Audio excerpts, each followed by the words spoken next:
So first, thanks Gary and everyone for having us here. You'll have to excuse nervousness and spelling mistakes and everything.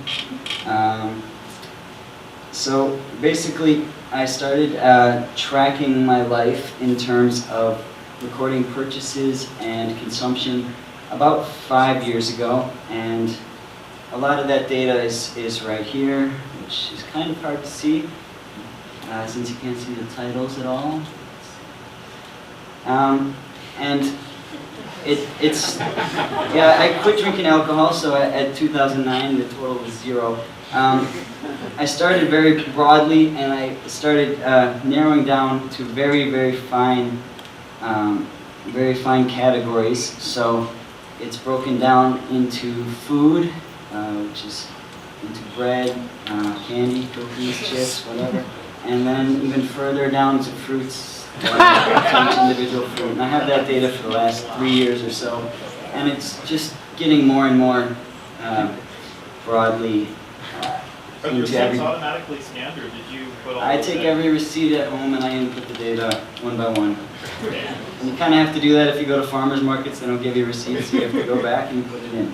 But it doesn't take me that much time, and I just do it every day.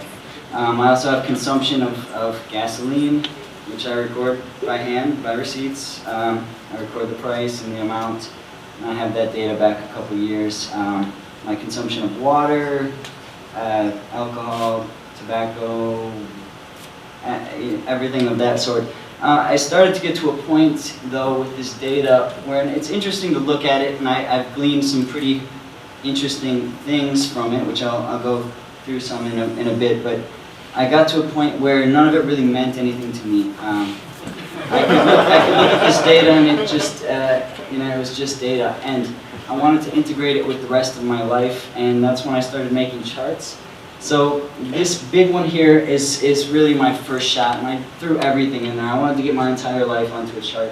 So it's kind of, it's everything that's in my mind, everything that's with my body, with my possessions and so forth, all kind of in a flow chart, what leads to what, and all ending up in happiness and the things I want, or sadness, or whatever.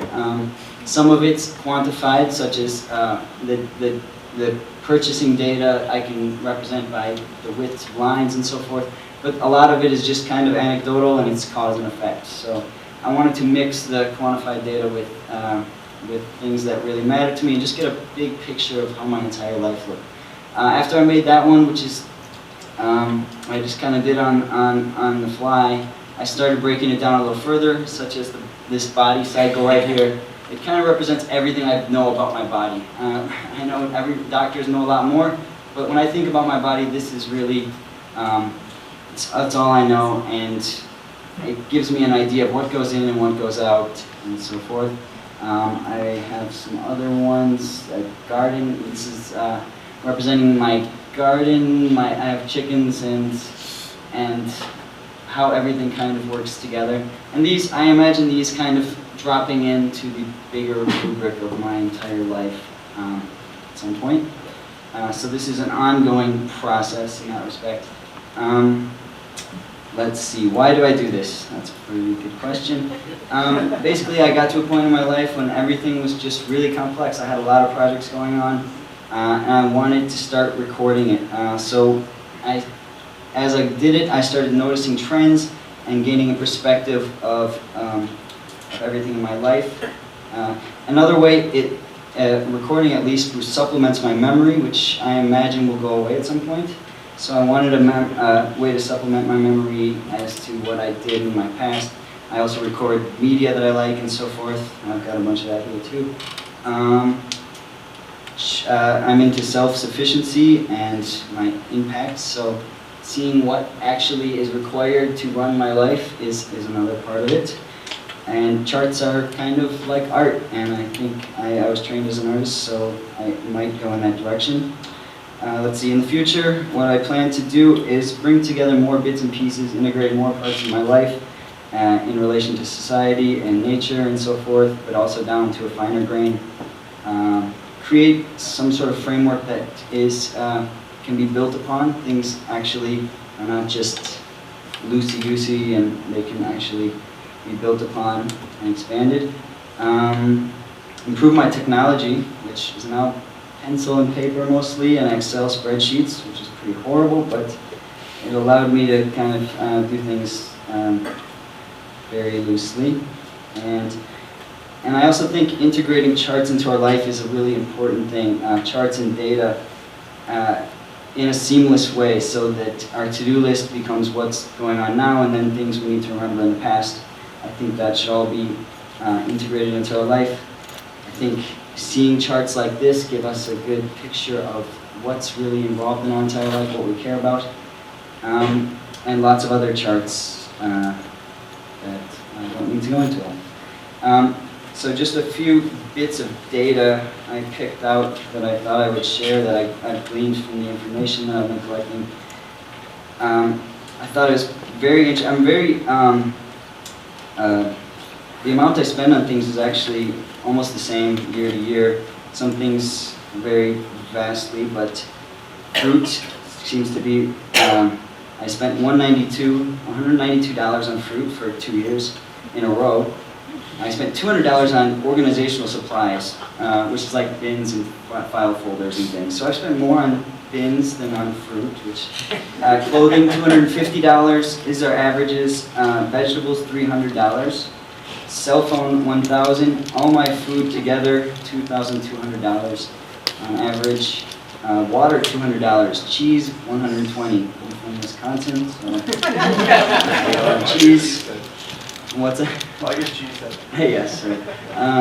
My cost of eggs went from $25 to $52 to $0, now that I have chickens. I spend about the same on onions and batteries. My expenditure on electricity in Wisconsin is about double what it is in California, don't ask why. Natural gas is about the same as all animal food products. Rice and olive oil, pretty similar. And I spend about $70 on chocolate per year. So that's the basics of it. It's better to see the charts in person, I think, but I'll open it up for questions now. Okay, we'll leave those charts up for a little bit after as we're cleaning up, so Okay. people can see them. Yeah. Sure. Yeah. Questions? Okay. Yeah. Right here. Hi, this is fantastic. This is like the perfect presentation. Really amazed at what you've done. Do you think that anyone else can take parts of what you've done and apply them to their own thing? And why would you suggest that? I think everyone should do this. To me, it was a personal journey. I learned a lot about my mind. I'm still learning the way I organize things, the way I map everything out in my whole life. And that was really the whole point of it. It's just kind of getting a handle on my whole life. I think everyone should do it. They can look at my chart and get an idea of where to start. But really, everyone organizes their life differently, and that's important. So. Let's go all the way to the back. That's good. Just move it back and forth. Can you tell us about the hedonistic chart? Oh, okay. I'll open up that the hedonistic chart. Cycle. Okay, it's a little blurry, but everything ends up in joy and pleasure. Basically, whatever end it goes through is a different question, but it's kind of part of how I see life as a hedonist. So, yeah. It's really interesting that you have your really quantified data and you have these visual drawings. Do you see any way to tie them together? Would you repeat the question? Yes, she said I have very precise quantified data, and then I have these charts that are a little looser. How do I tie them together? I have this large one. Actually, I tried to do line widths in terms of money and part of it. That quantifies it. If you can hear me, this circle in the center is like a clock. The larger section is how much time I spend sleeping, working with people, media, and so forth. So that's one way of quantifying. But I like the fact that they're mixed together, so you can see if a big part of my time is going to something I just don't care about, what am I doing? All right, sir. Now that you've seen these about your own life, how have they changed your behavior? Now that I've seen these charts and this data, how has it changed my behavior? first of all, just seeing the relative value I spend on various things, like the data points I listed off, is kind of enlightening. And when you buy something, you have that perspective on your life. Like, do I really need to be spending this much on this? Or I could be spending a lot more on this, because vegetables are really cheap in comparison to gasoline and so forth. And those are really important to me, so I should be spending more on that. Do you do that sometimes? Do you spend more on something because of this? I do, yeah, definitely. It's changed my purchasing habits for sure. And also, just one other point on that is seeing what inputs go into my life. I can think about what is actually more important to me, what I'm spending my time doing, and so forth. So. It's really interesting that you track even down to the individual fruit and vegetable. Can you comment on the importance of that or not, now that you've done that for a few years? Yeah, it's an addiction, tracking is. Well, I mean, there's the old story of the guy who maps the world down to, so it's just the size of the world, the map that's exactly the size of the world. And you can get way into this, and I like the fact that I have abstracted it in some sense, and there's different levels of charts going on, and they can drop into each other. But having the data down to the particular vegetable and so forth, it is very enlightening. The fact that I spend more on raisins than all the other fruits, or the fact that if I didn't buy avocados, I could buy, every other fruit. Just seeing the relative values of those. Okay, one more. Sure. So you said you spent $2,000 on food per year? About $2,200 on average. Okay, so that's still like $7 a day.